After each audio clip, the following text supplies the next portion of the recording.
Hello welcome दोस्तों, आइए ज्ञान देख रहे हैं आप। मैं रवि कुमार एक फिर से नई वीडियो में हाजिर हूँ। दोस्तों आज के इस वीडियो में हम बात करने वाले हैं होम ट्यूशन पढ़ाते समय क्या एक सब्जेक्ट पढ़ाना पड़ता है या सभी सब्जेक्ट को पढ़ाना ज़रूरी होता है। तो चलिए दोस्तों, इस वीडियो में हम इसी टॉपिक पर बात करते हैं और वन बाय वन सारे पॉइंट को समझते हैं।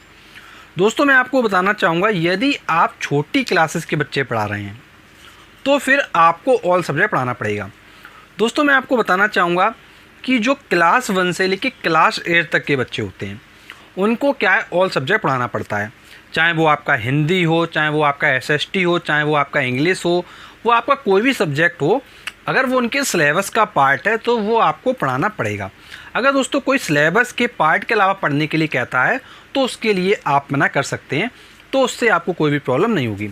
लेकिन दोस्तों अगर सब्जेक्ट की जो चीज़ें हैं वो सब चीज़ें आपको क्या पढ़ाना पड़ेगा क्लास 1 से क्लास 8 तक। अब दोस्तों यहाँ पर फिर इसके बाद बात आती है क्लास 9 से लेके क्लास 12 तक की। तो दोस्तों इसको हम दो पार्ट्स में बांटेंगे, पहले क्लास 9-10 का, फिर इसके बाद 11-12 का। तो दोस्तों 9-10 की पहले हम बात करते हैं। दोस्तों 9-10 में क्या होता है, जो मोस्टली लोग होते हैं वो पीसीएम पढ़वाते हैं, फिजिक्स केमिस्ट्री मैथ एक ही टीचर से। और दोस्तों दूसरे वो लोग होते हैं इसी में 9 से 10 में जो क्या करते हैं, ऑल सब्जेक्ट पढ़ने के लिए कहते हैं। तो दोस्तों यहाँ पर आपको दोनों वैरायटी मिलेंगी। कुछ लोग आपसे कहेंगे कि केवल हमको पीसीएम पढ़ना है और कुछ लोग आपसे कहेंगे कि हमको ऑल सब्जेक्ट पढ़ना है। अब दोस्तों ऑल सब्जेक्ट में क्या होता है कि मोस्टली जो फोकस करते हैं लोग वो मैथ्स पे और साइंस पे करते हैं। तो इन दोनों चीज़ों पे ज़्यादा फोकस किया जाता है, क्योंकि ये जो सब्जेक्ट्स होते हैं अगर ये बच्चों को नहीं पढ़ाए जाएंगे तो बच्चा इसमें क्या अच्छे से स्कोर नहीं कर पाएगा। और जो बाकी के सब्जेक्ट्स होते हैं जैसे एसएसटी है, उसको लर्न करने को दे दिया चीज़ें, अगर वो बच्चा कुछ पूछता है छोटी चीज़ तो उसको बता दिया।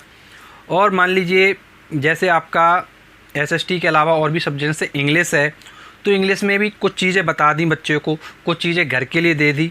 तो मतलब ओवरऑल ये होता है कि जो आपके पास टाइम लिमिट है उसी टाइम लिमिट में आपको कुछ ना कुछ करके सही तरीके से जो बेटर टू बेटर हो सकता है वो बच्चे के लिए करना पड़ता है। तो 9 to 10 में जो मोस्टली लोग करते हैं वो पीसीएम के लिए पढ़वाते हैं, बट कुछ केसेस में आपको ऑल सब्जेक्ट भी पढ़ाना पड़ सकता है। तो ऐसे लोग कम होते हैं जो ऑल सब्जेक्ट के लिए कहते हैं, लेकिन मोस्टली आपको पीसीएम ही मिलेगा। अब दोस्तों इसमें हम बात करेंगे नेक्स्ट, इसके बाद 11-12 की। 11-12 में क्या होता है दोस्तों, 11-12 में क्या होता है कि बहुत ही रेयर केस होते हैं जब आपसे लोग तीनों सब्जेक्ट पीसीएम पढ़वाते हैं या फिर पीसी भी पढ़वाते हैं या फिर अकाउंट्स के जो ऑल सब्जेक्ट होते हैं वो पढ़वाते हैं। तो ये बहुत ही रेयर केस में होता है। यहाँ पर क्या चलता है, जैसे मान लीजिए 11-12 की बात है, तो मान लीजिए आप साइंस में हैं या फिर आप कॉमर्स में हैं। दोस्तों यहाँ पर ये सिचुएशन आती है कि जो मोस्टली लोग देखा गया वो एक सब्जेक्ट पढ़वाते हैं। जैसे मान लीजिए अगर आप साइंस में हैं तो आपसे केवल फिजिक्स पढ़वाया गया, यदि आप कॉमर्स वगैरह में हैं तो आपसे हो सकता है अकाउंट केवल पढ़वाया गया। मतलब यहाँ पर क्या होता है कि एक सब्जेक्ट के लिए एक टीचर को प्रेफरेंस मिलती है। तो अगर आप होम ट्यूशन पढ़ाने जाते हैं तो यहाँ पर केवल आप ये मान के चलिए 11-12 में केवल आपको से क्या है, एक सब्जेक्ट लगाया जाएगा। लेकिन दोस्तों कई पेरेंट्स ऐसे भी होते हैं जो आपसे 2 सब्जेक्ट भी लगवा सकते हैं। तो मोस्टली केसेस में 2 सब्जेक्ट वाले टीचर ज़्यादातर जाया करते हैं। और दोस्तों यहाँ पर क्या सेपरेट भी चलता है और 2-2 सब्जेक्ट भी चलते हैं। तो ये टोटली डिपेंड करता है गार्जियन के ऊपर कि गार्जियन क्या चाहता है और स्टूडेंट क्या चाहता है। दोस्तों कई केसेस में ऐसा होता है कि मान लीजिए स्टूडेंट के सारे सब्जेक्ट स्ट्रॉन्ग है, केवल एक सब्जेक्ट वीक है, तो स्टूडेंट क्या करता है, सिर्फ उस सब्जेक्ट का ट्यूशन लेने लगता है। और दोस्तों एक सब्जेक्ट में अच्छी बात ये होती है कि जो सिलेबस होता है वो काफ़ी जल्दी ख़त्म भी हो जाता है और बच्चा भी काफ़ी अच्छे से वो चीज़ें रिवाइज कर सकता है, क्योंकि आप सिर्फ एक सब्जेक्ट पे फोकस कर रहे हैं।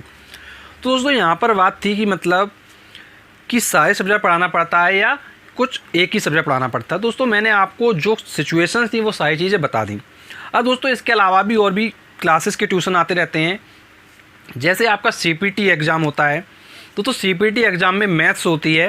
दोस्तों जो मैथ्स आती है वो जो 11-12 में मैथ्स होती है लगभग उसी के जैसी होती है। तो दोस्तों काफ़ी लोग उस एग्ज़ाम के लिए भी पढ़ाते हैं होम ट्यूशन। तो दोस्तों यहाँ पर क्या होता है, केवल सीपीटी में केवल मैथ्स के लिए पढ़ाते हैं लोग।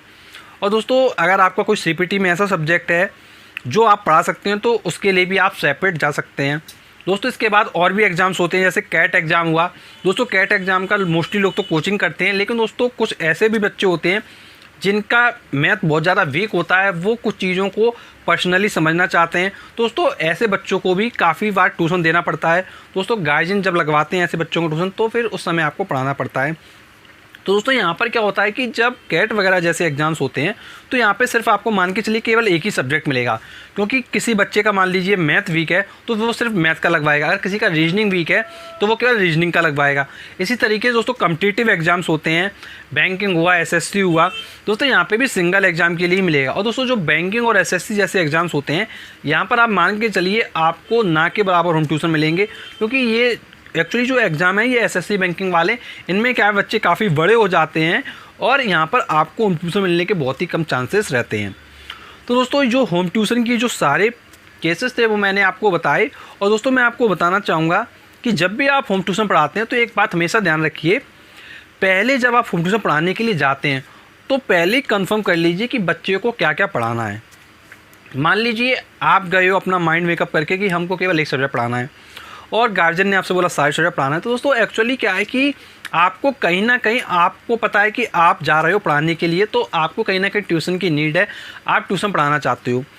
तो फिर इस केस में आप क्या करोगे, तो आप सोचोगे कि मेरा ट्यूशन लगा रहे।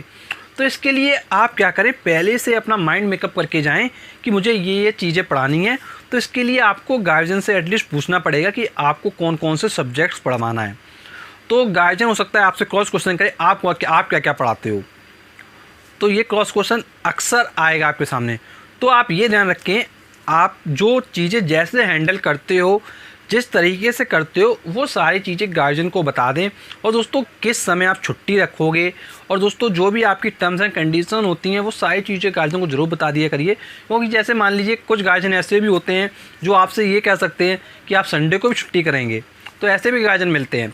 तो ये ऑब्वियस सी बात है कि संडे को छुट्टी होती है, लेकिन आप फिर भी एक बार गार्जियन को बोल दो कि मंडे टू सैटरडे क्लास होगा, या कुछ सिटी ऐसी हैं जहाँ पे केवल मंडे टू फ्राइडे पढ़ाते हैं लोग, तो मंडे टू फ्राइडे अगर आप पढ़ाते हैं तो मंडे टू फ्राइडे बता दें। अगर आप मंडे टू सैटरडे बताते हैं तो आप बता दीजिए मंडे टू सैटरडे क्लास होगा और संडे को ऑफ रहेगा।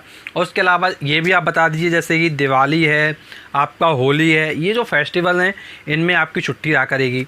और इनमें आप अगर वो पूछते हैं कि कितने दिन छुट्टी करोगे, तो उनको दिन भी बता दें कि इस दिन छुट्टी करेंगे।